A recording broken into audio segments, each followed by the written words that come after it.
Hello, c'est Greg, j'espère que tu vas bien.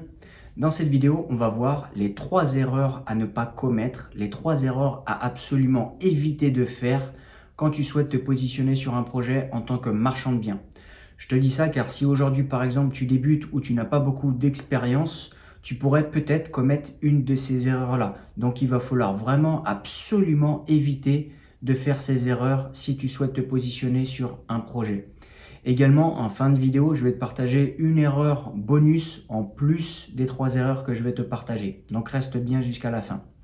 Alors déjà, la première erreur que je voudrais te partager, c'est se positionner sur un projet, faire une offre et ne pas mettre de conditions suspensives.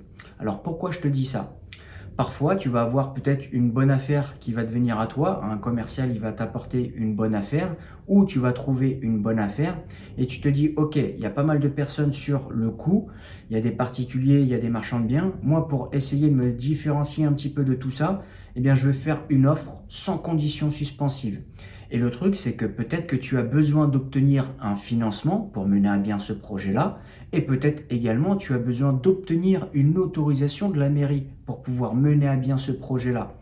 Eh bien, le truc, c'est que si par exemple, tu veux, comme je te l'ai dit, te différencier des autres, ou même par exemple, le vendeur, il te dit, OK, moi j'accepte votre offre, mais par contre, il n'y a aucune condition suspensive. Eh bien, tu sais quoi? Eh bien, ne te positionne pas sur ce type de projet-là. Ne prends pas ce risque-là.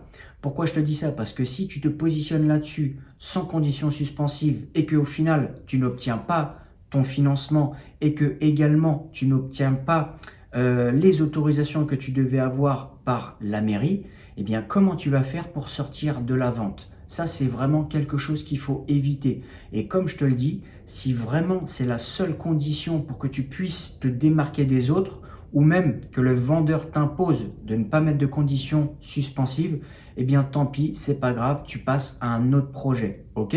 Donc ça, c'était vraiment la première erreur que je voudrais te partager et qu'il faut absolument que tu évites, c'est de ne pas mettre de conditions suspensives. Ok?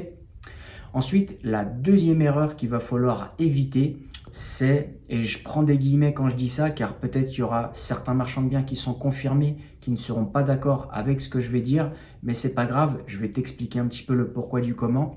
La deuxième erreur qu'il va falloir éviter, c'est de se positionner sur plusieurs projets en même temps. Alors, je sais qu'il y a des marchands de biens confirmés, peut-être qui vont regarder la vidéo et qui vont me dire, oui, Greg, non, c'est pas bien, nous on se positionne sur plusieurs projets, il n'y a pas de problème. Bien sûr, je suis tout à fait d'accord avec toi, il n'y a pas de souci. Ce que je veux dire par là, c'est que si toi aujourd'hui tu débutes et que tu n'as pas beaucoup d'expérience et que tu n'as pas, on va dire, une trésorerie nécessaire pour te positionner sur plusieurs projets, eh bien, il ne faudrait pas que ça te mette dans l'embarras. Déjà d'une, pour obtenir peut-être aussi également des financements, et de deux, pour essayer de pallier aux aléas qu'il peut y avoir. Imagine, tu te positionnes sur 3-4 projets en même temps, parce qu'il y a plein de bonnes affaires qui ont été apportées et que tu as trouvées. Et que sur le long terme, tu te dis, ok, mince, là, sur cette affaire-là, j'avais pas prévu qu'il y avait ça, ça et ça. Donc, tu vas devoir sortir plusieurs dizaines de milliers d'euros. Et imagine, il y a un effet cascade, un effet domino où tu as ta première affaire, tu as des problèmes, tu dois les résoudre en donnant pas mal d'argent, en payant certaines choses. Également, la deuxième affaire, la troisième affaire, eh bien ça, sur le long terme, je vais te dire, ça pourrait vraiment te mettre dans l'embarras. Déjà d'une, personnellement, ok, parce qu'il va falloir que tu gères tous les problèmes qu'il peut y avoir sur les divers projets et également avoir la trésorerie nécessaire pour essayer de pallier à tous les aléas qu'il peut y avoir. Donc si toi aujourd'hui, par exemple, tu débutes, ok, et que tu n'as pas non plus une trésorerie à l'infini, eh bien essaye de te positionner sur un projet, tu le mènes à bien de A à Z et après tu te positionnes sur un autre projet. Et plus tu auras des connaissances qui seront développées, plus tu auras de l'expérience et également ta trésorerie qui aura gonflé, qui se sera développée, là tu pourras te positionner sur plusieurs projets, que ce soit par exemple un ou deux projets en même temps, tu les mènes à bien, tu te dis ok, là c'est bon, et à un moment donné tu vas trouver ton rythme de croisière, tu te dis ok, gérer 2 projets en même temps, ça va. Gérer 3 projets en même temps, ça commence à être limite. Et en plus, imagine, tu es tout seul dans ta société. Tu vas vraiment devoir tout gérer de A à Z tout seul. Que ce soit les problèmes et autres, tu n'auras personne avec qui partager et avoir des renseignements pour pouvoir gérer tous ces problèmes-là. Donc c'est pour ça que je te dis vraiment, évite, si tu débutes et que tu n'as pas une trésorerie à l'infini, de te positionner sur plusieurs projets en même temps. La troisième erreur que je voudrais te partager, c'est tout simplement de se positionner sur un projet, et ça revient un petit peu à ce que je t'ai dit juste avant, c'est de se positionner sur un projet et de ne pas avoir les connaissances nécessaires pour mener ce projet de A à Z. Imaginons, je sais pas, on t'apporte une affaire, un mandataire il t'apporte une affaire, c'est un immeuble à vendre à la découpe, mais il y a 2-3 petites complexités. Eh bien, si tu n'as pas les connaissances nécessaires pour mener ce projet de A à Z, ne te positionne pas là-dessus, ne fais pas cette erreur-là.